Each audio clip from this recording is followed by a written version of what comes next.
This is episode 51, and today's topic is Tokyo's posh paradises. Where do wealthy Tokyoites live? Hello, Sue. Hey. How are you? Good, how are you? I'm very well. So in the title we have the word posh. Can you tell me what the word posh means? Posh is like elegant, something that you want to be, to achieve in a way. Right, yeah, it's high class. Mm-hmm. High class would be posh. So you can have a posh school, for example. A very rich, wealthy private school could be a posh school. A person could be posh. Maybe the way they speak, maybe their accent could be posh. A restaurant could be posh. So here we're talking about places, areas in Tokyo that you might consider to be posh. And Tokyoites, people who are from or live in Tokyo. So what I thought we could do is choose a specific size of apartment and then look at the price differences in some of the most expensive areas of Tokyo. So I'm going to be talking about a 1 LDK apartment. So a 1 LDK apartment would be an apartment with one bedroom and then a living room, dining room, kitchen. So that would be basically an open space. So the kitchen and the dining room, the kitchen and the dining room might be the same space, and then maybe the living room might be next to it. So there's various combinations of how this would look, but it's a very common type of apartment in Tokyo, a 1 LDK. And in terms of size, these could be anything between maybe 30 to 60 square meters. They're small apartments. Our apartment in Shinjuku was how big? 40 square meters. So yeah, these are small apartments. So keep that in mind when we talk about the prices here. So we have 5 areas on the list here. We'll start with the least expensive, and that is Shinjuku Ward. And the price here is 144,000 yen per month, which is about $980 US. So Shinjuku, there's many different parts of Shinjuku, and this price of 144,000 is the average for all of Shinjuku. But there are some parts of Shinjuku which are much, much more expensive. Do you know which areas I'm talking about? No. It's the West Shinjuku. So when you say West Shinjuku or Nishi Shinjuku, you're talking about the area west of the Shinjuku station. So in that area, you've got many offices. There's lots of offices and luxury apartments. So you're talking about apartments that are on the 30th floor of tall buildings with incredible views over the city. And obviously, Shinjuku itself is an important area for shopping, restaurants, entertainment. So this price of 144,000 yen is the average for all of Shinjuku. Nishi Shinjuku would be much, much higher, I'm sure. But we don't have the Nishi Shinjuku, the West Shinjuku price. After this, in our list, we have Chuo Ward. A little bit more posh. Chuo includes Ginza. Now, again, Chuo is an area that is very large, and there's different parts of Chuo. So the price we have for Chuo is 180,000 yen per month, which is about $1,200 US. But Ginza, which is part of Chuo, is going to be much higher. Ginza is more traditional money, like old money. It's in Japan, posh people are very kind of measured. Okay. The cars, very expensive cars, usually a Crown or these kind of cars, they're not flashy. They are incredibly expensive and they have luxury, but it's not that visible. Yeah. Also, people, you can see them. They might be wearing very expensive clothes and jewelry, but it is not flashy. Like posh in Ginza is more classic. Yeah. I mean, yeah, if you talk about jewelry or something, you'll see a lot of women wearing pearls in Ginza. If you look carefully, you'll see a lot of Rolexes in Ginza. It's not kind of clothing that says, Chanel across the front or, whatever, Balenciaga or whatever. It's, a little bit more reserved, but the money is there. As you said, old money. This is generational money in Ginza. So Ginza, again, lots of luxury shops, boutiques, big fancy department stores, fancy restaurants. Okay. Next on the list, we have Chiyoda Ward. And this, again, is a big area, but it includes Marunouchi. Marunouchi is an area very close to the palace, the imperial palace. Now, there's an interesting story about the land that the imperial palace is on. Do you know what I'm talking about? No. About the land prices? Well, is it most expensive? Yes. I mean, the story that I'm referring to is there was a period in the 80s, 1980s, when the Japanese economy was at its highest, that the value of the land where the imperial palace is, so the palace plus the gardens, all this kind of private area, the value of that land was higher than the land of all of California at that time, which is mind-blowing.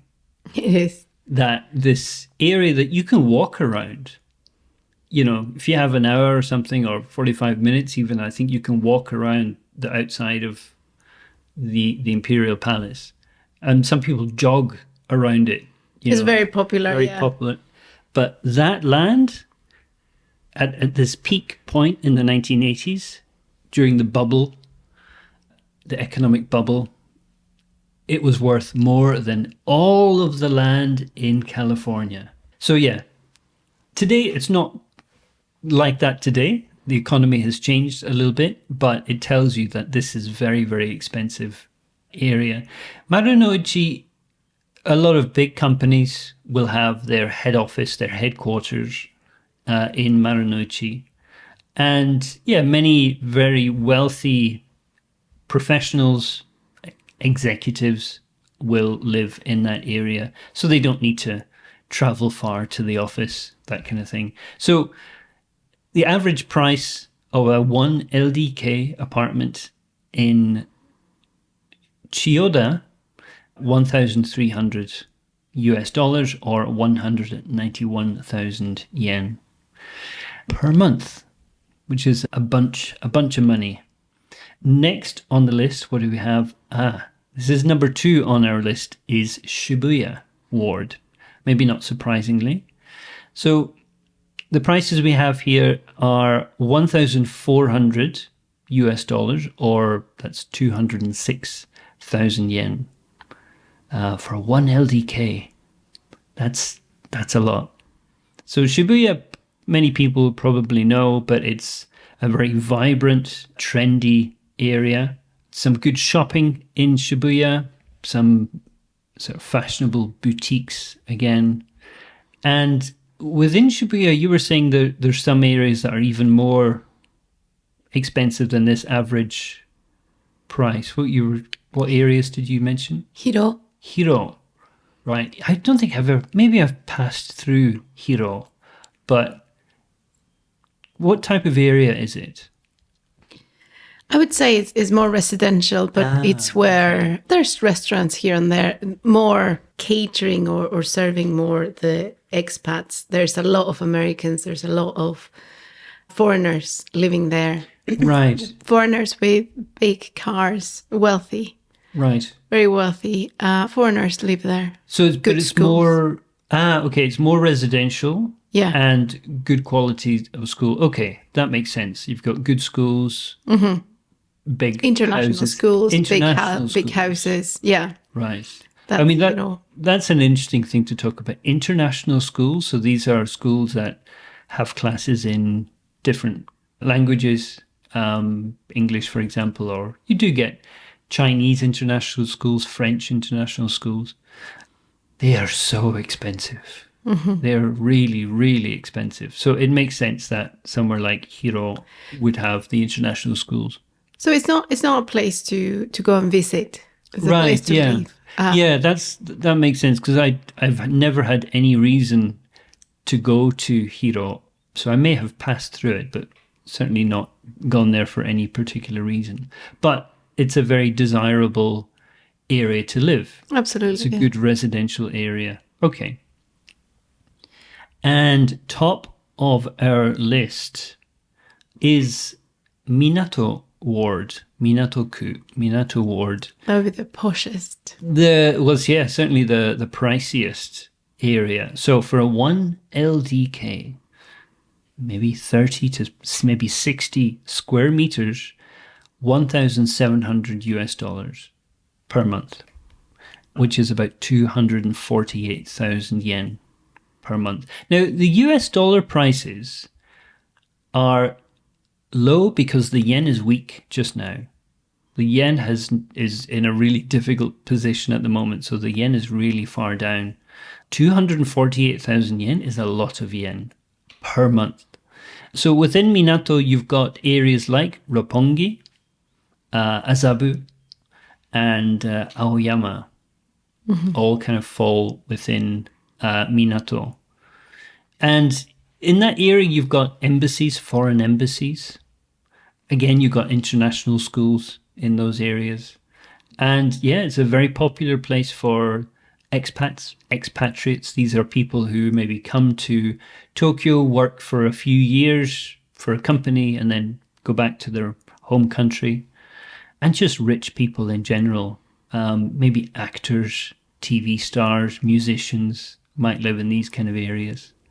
So yeah, it's kind of difficult to get an average. These places are so different. Shinjuku, for example, maybe we know best.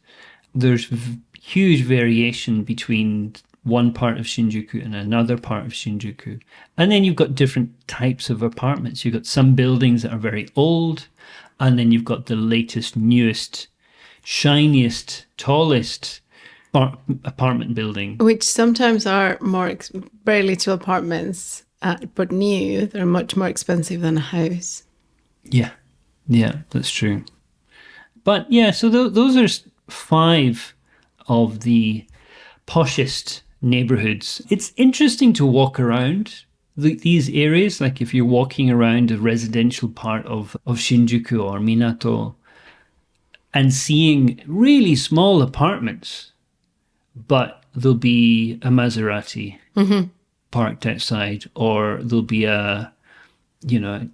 maybe a Rolls Royce or a Bentley or an Aston Martin. These really, really expensive cars parked next to tiny, tiny apartments, which doesn't make sense. But, it's so expensive to live in that area. And so desirable as well. So desirable, yeah. That obviously if you can afford to live here, probably you can afford the Bentley as well. Probably you can afford the Aston Martin. And sometimes to park your car in those areas, because they're, quite full, it will cost you another rent. Yeah, I mean, it's very expensive. In somewhere like maybe Minato, if you wanted to pay for a parking spot, that could be 100,000 yen. Another 100,000 yen. Yeah. 100,000 yen, so $700 just to park your car. And the funny thing is, the strange thing is, very often people who live in these areas don't really use their cars.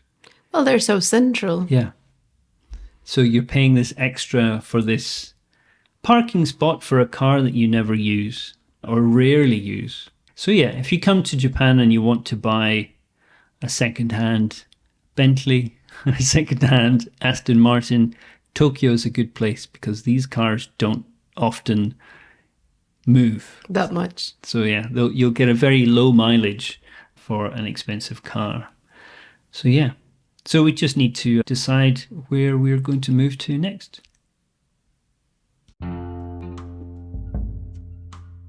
And that's a wrap for today's episode of the English with Colin podcast. I hope you enjoyed listening to the conversation and found it helpful in your language learning journey. Remember, the key to mastering a language is regular practice. So make sure you listen to our podcast regularly and keep honing your listening skills. We appreciate your support and feedback. So if you have any comments, questions, or suggestions for future topics, please don't hesitate to get in touch with us. You can find our contact information in the show notes. Thank you for listening, and I look forward to joining you again next time for another conversation in English. Until then, keep practicing and take care.